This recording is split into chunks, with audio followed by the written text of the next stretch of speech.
There are loads more bedtime stories on BBC iPlayer. Just search CBeebies Bedtime Stories. Hello, I'm Lewis.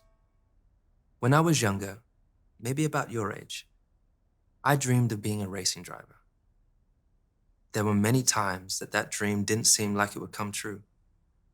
But with a lot of hard work and the love and friendship of those around me, it finally did.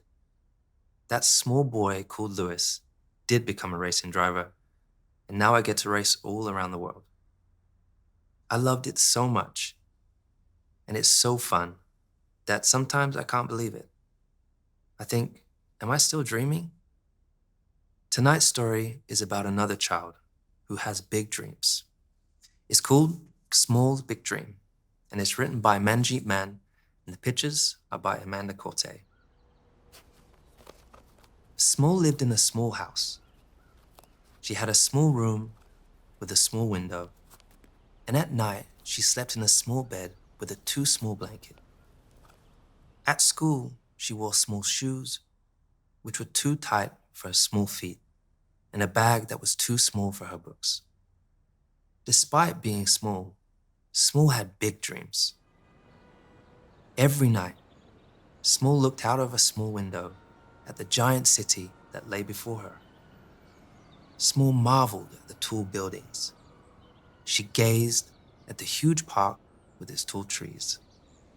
She beamed at the never-ending ocean. She sighed in awe of the mountains that disappeared into the stars. Thinking about the big world made Small feel even smaller. She had heard many times that those who live in small houses and sleep in small beds with too small blankets and have too small shoes on their feet can't have big dreams. So Small hid her big dreams from everyone. She kept them deep down inside her, and if they escaped, she would sit on them, stamp on them, and swallow them back down. But at night, in her small bed, snuggled in her too small blanket, Small had big dreams.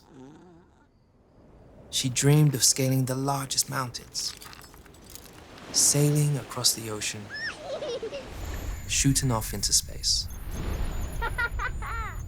Small's dreams were becoming so big, they were proving difficult to keep inside. On the way to school, Small's dreams started to grow. So she sat on it, stamped on it, and swallowed it back down. But the dream just got bigger. It bubbled out and took Small with it, floating up, up, up, towards the top of the tallest trees. "Small!" shouted Mum. "Small!" shouted the lollipop lady. "Head down, feet on the ground." So Small climbed down from the tree. On her way back from school, Small's dreams started to grow once more.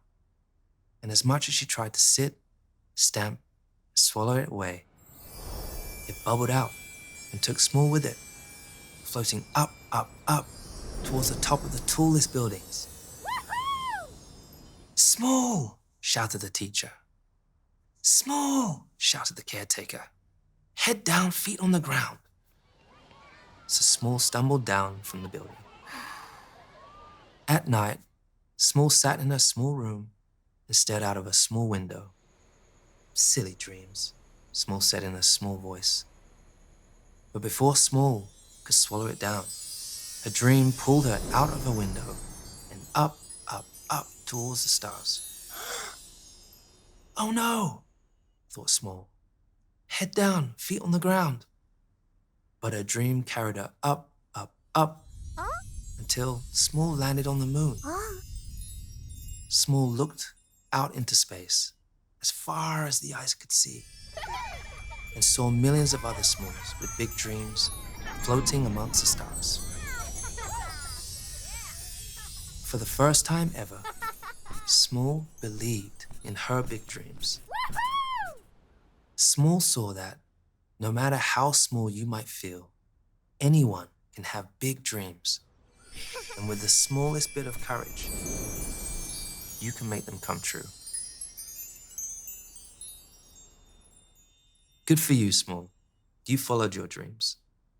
Sometimes your dreams might seem silly or too hard for them to come true, but don't let that stop you. Never sit on, stamp on, or swallow down your dreams. Sing and shout them as loud as you can. Whatever your dreams may be, you follow them with all of your heart. And one day, you too will be floating among the stars, living your dream. But to have big dreams, you need an even bigger sleep. Good night. There are loads more bedtime stories on BBC iPlayer. Just search CBeebies Bedtime Stories.